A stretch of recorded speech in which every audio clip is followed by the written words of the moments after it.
Here I have a VOD from EU West solo queue. I'll be looking at this mid matchup between Aurora and Sylas, in which Peng is laning against Fresskowy. And the reason why I chose this VOD is because it allows me to talk about a wave management idea that is very much specific to those types of laning phases, where you're playing a bully mid laner against a melee champion.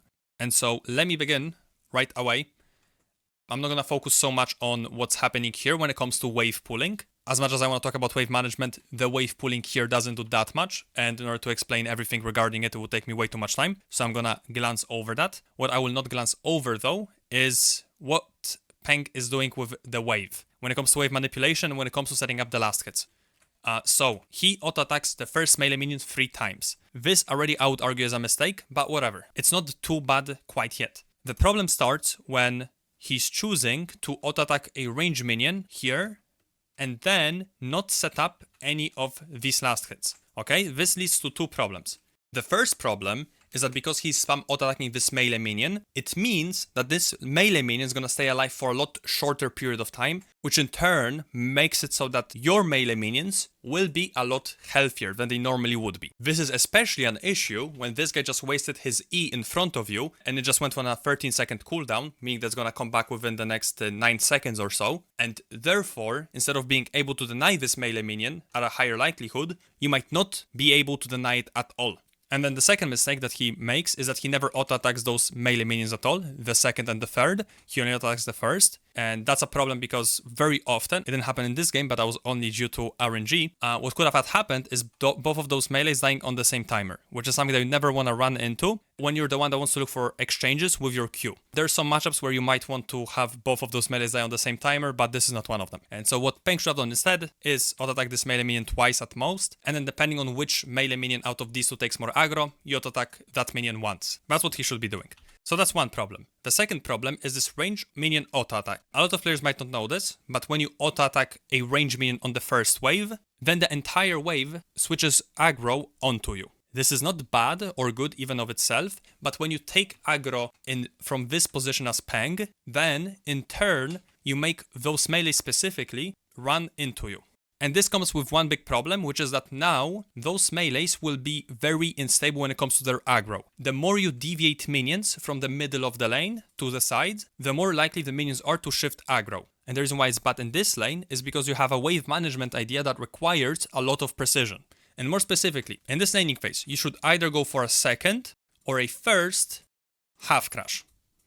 And instead of me trying to draw everything on the map, I'm just gonna show you like actual examples of players playing within those half crashes so that I can also explain some concepts surrounding them. Both of the VODs that I will look at are gonna be in an Aurora versus Yon matchup, and that's because I just don't have comprehensive notes on the Aurora versus Sylas matchup. I have on the Aurora Yon matchup because it was actually played in competitive about like 3 or 4 months ago, which is why both of the VODs that I will show you are also quite old.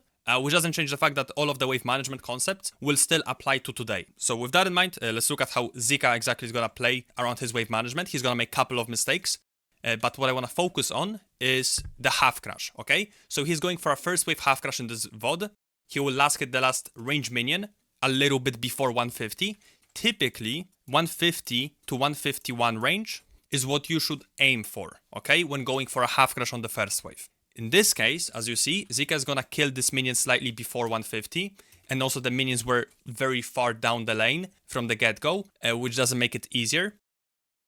And because of that, now the range minions from Zika, as you can see, ended up crashing, some of them, which is something that doesn't normally happen, okay? Just so we know. Normally, those range minions stay alive.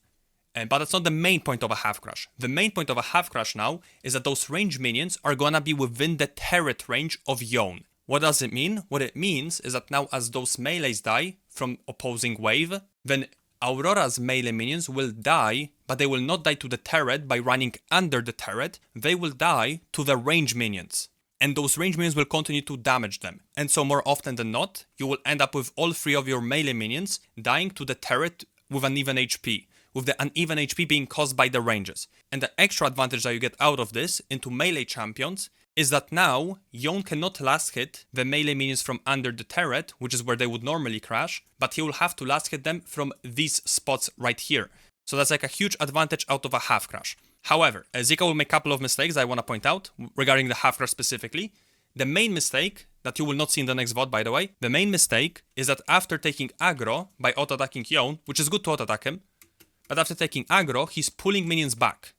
Once again, some players might not know this. When you take aggro, you have ways of dropping it. You can drop aggro by running sideways, which more often than not will not result in the ranges or the enemy wave being pulled as far back. Or you can drop aggro by running all the way back like this, typically outside of the wave, so that the wave doesn't re-aggro onto the wave itself if you're running through it. So like you cannot take aggro from this position and run back and expect the same results when it comes to how far you can pull the minions, relative to if you were to take aggro from outside of the wave and then pull it like this. Just so you know. And that's a problem, of course, because you want those ranges to stay under the turret, so that as your melees crash, they do not die under the turret exactly, but instead, they die slightly in front of the turret, but still within its range.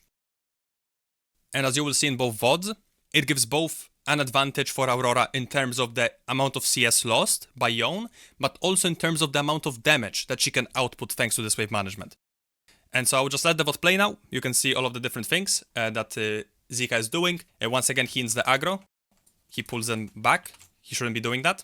But you can see Yone losing 2 melee minions and getting a shit ton of poke in return. This is not a perfect example of a half crash, but it still shows the point. And now let's look at the second wave half crash, because it's gonna be a little bit better. As you can see, old VOD again, because this matchup used to be played like 4 months ago or something. But the point still stands, and we have actually Vladi this time, laning mid. He's AFK level 1, I don't really care that much about that. What I care about is the second wave half crash. So he kills the last minion at around 220, which is how we're supposed to do it. And we have the half crash, again. This time, none of the ranges are suiciding. And once again, Aurora is not randomly pushing those melee minions. You're supposed to let them survive. And now look. He takes aggro after auto-attacking Yone, but drops it by running sideways, not running all the way back, like Zika did. So those ranges are not being pulled as far. Very, very important, and very clean by Vladi. He stays within those minions. He is gonna end up losing one of them. This Q is disgusting, doesn't really matter. What matters is that now he was denied, I believe, 2 ranges, just because of those ranges hitting. Both of these melee minions are uneven HP, and Yone has to overextend for all of them. So look how much more damage in return Yone gets because of that. Normally, by the way, when those melee minions are here, Yone takes little to no damage, because you cannot poke him, realistically. And you shouldn't be. Like, on theoretical basis, what you're supposed to do is you're supposed to just give him those melees and then use your abilities on the ranges, during a proper crash. But because it's a half crash, you no longer have to worry about that, because he is overextending for them. You can land your abilities consistently. And so even though he ended up getting some of those minions, he's now at 10 HP. And then the extra advantage that you get out of the second wave half crash specifically is that now the fourth wave meets in neutral, meaning that it meets in the middle of the lane. So if Yone is low HP, like he is in this case, he has to reset or TP back to lane. Or if he overstays, then you have a much easier time playing for an all-in. The problem with a first wave half crash is that the third wave meets in neutral, which is a lot worse than the fourth wave, because then you have to either hard push the third wave, which is gonna cost you a lot of mana, and in theory Yone could overstay, or if you're slow pushing, then the fourth wave is gonna meet very close to his turret, and arguably Yone could look to reset on the third wave if he sees you slow pushing. So there is a lot of problems with the first wave half crash when it comes to having the third wave in neutral. But the second wave half crash is perfect. And so now, given that I've shown you these 2 VODs, let's look at what exactly Peng is gonna do with his wave management, and then also I will touch a little bit on the specific trait patterns that the players are going for. So from what I remember, Sylas casted his E at the start of the laning phase. It's gonna be up within the next couple of seconds. And Aurora decided not to cast her Q at all on Sylas' E cooldown, which is probably a mistake. He probably should have looked for that specific trait time window. You can also see that, once again, the problem with his last hit setup, where now the second and the third minion are dying within the same time window almost. So like he got lucky here, that those minions do not die at the same timer. But then on the other hand, those minions still die very, very close to each other when it comes to the time windows, which is not something that you want when you play for exchanges, when you play for an advantage. Here Sylas gets the last hit. You can see also a problem of a Q start, because you can never land your Q because of his E dash. So maybe an E start would be better, but I am not 100% sold on that idea. Overall, Fresskowy is just playing well mechanically. Then Peng loses his brain for a little bit, where he just doesn't click forward and, I don't know, he looks at chat or something. even though he should be clicking forward here and playing on these last hits. Like Sylas is not supposed to be able to damage those minions for free. Now he walks up and auto-attacks him, but then he does like a weird click back. This is like a common habit that a lot of players have to some extent, where they will randomly click back, especially after auto-attacking. I've seen this habit so much for a lot of different players, and yeah, it's just like a very, very bad habit to develop. Like for instance, in this case, it costs him a passive proc, which is not good. And as you can see, he's not killing the last range minion at 150, which means that this is going to be a second wave late crash. Even if you tried to half crash it, I am not sure if it would be possible. So this is like a very cool movement by Fresskowy. This movement is very common in matchups where your opponent has almost like a line type of an ability. And the idea is obviously that if you approach the last hit at this angle, your opponent is going to lock himself in an animation, and then in the last millisecond, you switch at 90 degrees, and because of that, you're able to dodge the ability. The same idea exists here, the same idea exists in a lot of different mid matchups. What Fresskowy did here, once again, shifting movement last second, even if you lose a last hit, I would still say that this is overall a good thing to do. Although here in particular, I'm pretty sure his E was up, so I think he could have just traded, especially since Peng is mispositioning. I think an E here and an E2 here probably always works, and I don't think Peng has enough time to create distance. But that's whatever. I'm gonna skip over that. I don't care so much about this part of the laning phase. What I care about is this E usage. Don't use your E like that on Aurora, okay? You want to cast as many auto attacks as possible onto this guy before Eing. So for instance here, instead of Eing max range, wait for this last hit timer and play on top of it. Play like here and auto attack him a couple of times, and then cast your E. Your E is an ability that allows you to overextend much more than you normally would be allowed to, because you always have a safety net of both the slow and then also the bounce back, so you can disengage. Don't cast your E max range in a matchup versus a melee champion. If you play into Oriana, you can do it. Into Sylas, not so much. It's not great. So then Fresskowy abuses that very well. Another thing that he did here that might not be visible at first is he set up his last hits, although I don't know if he set them up well, because this E and auto attack is good at first, because you're making those minions slightly below full HP, which will matter to you as they crash onto the turret, and as long as those ranges do not focus them too hard, you should be fine. Then the E2 onto the minion is really good, but then the AoE auto attack is probably too much. Like, you're probably putting in too much damage onto those melees, and if those ranges auto attack them at all, you're probably gonna lose them. I am not a fan of the second auto attack AoE, but at this point I am just being pedantic. Like, overall he's playing well.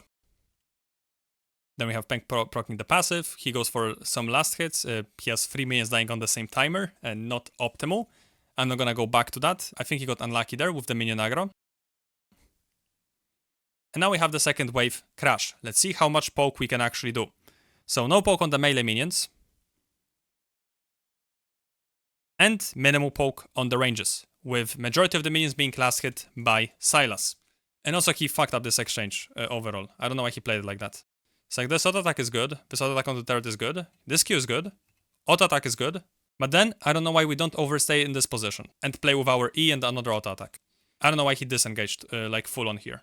I am not entirely sure. But anyways, now we have the third wave meeting in neutral. Once again, it's a little bit of a problem because you have 2 options at this point. You either slow push it, with the 4th wave being here, so you're playing overextended into Sylas, with Hecarim in your jungle in this case, but even if you don't have Hecarim, even in isolation is just not great. Because what it means for Sylas is that he can take exchanges without overextending himself at all, meaning that majority of the exchanges that he takes are safe. And from your perspective, you're not even denying him that many minions by going for a slow push on the 3rd and then crash on the 4th. Because he can last hit majority of them with his Q, with his E, he's more than healthy enough, and you're just not creating that much value out of it. And then if you try to hard push it, then you would have to waste a shit ton of mana, which is just not optimal at all. Like, slow pushing this 3rd wave is the best thing he can do, given the current circumstances of his laning phase. For whatever reason, his brain turns off, so he makes it so that both of these minions die on the same timer. Once again, you need to set them up in a way where this doesn't happen, and the easiest way of doing that is just auto-attacking this minion, like an extra time or 2 extra times, which is exactly what you're supposed to do at level 1 as well. He doesn't do it here for whatever reason, so he ends up in a situation as such. And now he's looking to play on Sylas' last hit. Sylas dodges it just in time. You could argue that he should be auto-attacking first and then queuing, but the reality is that he cannot just do much here. Whether he Qs, E's, or W's, it has all its own issues. So yeah, here just Sylas plays well around it. He dodges it. Oh yeah, and then we have this exchange. This E2 usage is criminal. Like, you should lose majority of your HP here. All this guy has to do is chase him down with auto attacks and then cast your E at the end to disengage. But instead, Peng has this habit once again of casting his E before auto attacking, which is just making it so that he's outputting so much less damage than he normally would have. And therefore he is not pressuring as much in this lane. And so here, this guy is inting. Like, this guy should be chased down and killed. Or not killed, but he should lose majority of his HP. And yeah, then as you can see, the 4th wave meets pretty much under Sylas' turret, which, trust me, he loves this. And that will be it for the VOD. Majority of the mistakes that we're going to see here are going to be the same mistakes that I've talked about already. There's no reason for me to keep on repeating myself. And so I will end it here. I've enjoyed reviewing this VOD as always, and bye bye.